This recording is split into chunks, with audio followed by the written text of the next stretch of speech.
ನೋಡಿ ನಿಮ್ಮ ಹತ್ರನೇ ಮಾತಾಡ್ಸ್ತಿದ್ದೆ. ಏನ್ ಹೇಳ್ತಿದ್ಯಾ? ಫೋಟೋ ತೆಗಿರಿ ನಂದು ಅಂತಿದ್ಯಾ? ಏನ್ ಪಾಪು ಹೆಸರು? ತನ್ವಿಕಾ. ಅಲ್ಲ ಇಲ್ಲೂನು ಹುಡುಗಿನೇನಾ? ಮತ್ತೆ ನನ್ಗೆ ಹೋಯ್ತಾರೆ ಅಲ್ಲ ಹುಡುಗಿನೇ ಹಾಕಿದ್ಯಾ ಇಲ್ಲೂನು ಅಂತ ನಗ್ತಾ ಇದ್ ಪಾಪು ನಾನು ಹೇಳಿದಕ್ಕೆ. ಅಷ್ಟ್ ಮಧ್ಯದಲ್ಲಿ ಇವಳು ಒಬ್ಬನು ಹಾಕ್ಬಿಡ್ರಿ. ಹಾ ನೋಡಿ ಬ್ರೋ. ಹಾ ಫೋಟೋಗ್ರಾಫರಾ? ಹೌದು ಬ್ರೋ. ನಿಮ್ಗೆಲ್ಲ ನೋಡಿದೀನಿ ಬ್ರೋ. ಲೆಟ್ ಮೀ ಕ್ಲಿಕ್ ಅಲ್ಲ ಬ್ರೋ. ಹಾ ಬ್ರೋ.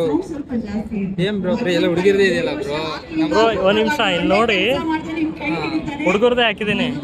ಇಬ್ರದೇ ಅಲ್ಲ ಬ್ರೋ ಹುಡುಗರ್ದು ಇರೋದು. ಇಲ್ಲ ಇವಾಗ ಹಾಕಕ್ ಸ್ಟಾರ್ಟ್ ಮಾಡಿದ್ದೀನಿ. ಹಂಗಾರೆ ನಮ್ಮ ಪಾಪದು ಒಂದು ಹಾಕಿ ಬ್ರೋ. ಹಂಗಾರೆ ತೆಗಿಯಣವಾ? ಸ್ಮೈಲ್ ಮಾಡ್ಬೇಕು ಫೋಟೋ ತೆಗಿಯೋಗು ಹಿಂಗೆ. ಖಂಡಿತ ಅಂತ ಹೇಳುದು. ಹೈಫೈ ಕೊಡ್ತಾವಳು ಕ್ಯಾಮ್ರಾಗೆ. ಏನ್ ತಿನ್ನೋದು ನೀನು? ಏನ್ ಇಷ್ಟ ನಿಂಗೆ? ಸಿರಿಲಾಕ ಚಾಕ್ಲೇಟ್ ತಿಂತೀಯಾ ನೀನು? ಅಲ್ಲಿ ಬಂದಿಲ್ಲ ತಾನೇ ನಿನ್ಗೆ? ಏನ್ ಮಾಡಮ್ಮ? ಬಾ ತೆಗಿಯೋಣ ಫೋಟೋ. ನಗ್ತಾವಳ್ ಕ್ಯಾಮ್ರಾ ನೋಡಿದ ತಕ್ಷಣ ಹುಡುಗಿರು ಸ್ಮೈಲ್ ಮಾಡ್ಬಿಡೋದು. ಚಿಕ್ಕ ಏಜ್ ಆದ್ರೂ ನೋಡಂಗಿಲ್ಲ. ಅರ್ಥ ಆಗ್ಬಿಡ್ತು.